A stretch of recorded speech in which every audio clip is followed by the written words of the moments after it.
হাতে ৫ টাকা দামের একটি বিস্কুট, টেবিলে ৭ টাকা দামের গরম চা, আশপাশে অনেক লোকজন।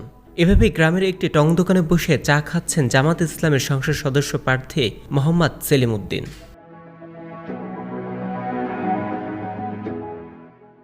দেখে বোঝার কোনো উপায় নেই তিনি একজন নেতা।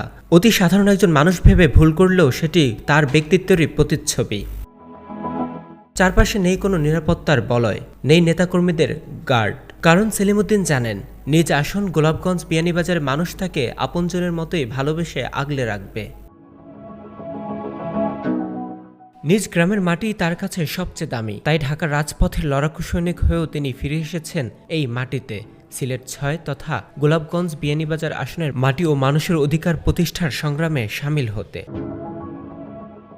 সেলিম উদ্দিন জানেন, ন্যায় ও ইনসাফ প্রতিষ্ঠার লড়াই শুরু হয় নিজ মাটি থেকেই। তাই প্রভাবশালী জীবনকে পাশে সরিয়ে রেখে তিনি আজ টং দোকানে সাধারণ মানুষের সঙ্গে বসে চা খাচ্ছেন, গল্প করছেন, আগত প্রত্যেককে ডেকে নিচ্ছেন পাশে বসতে।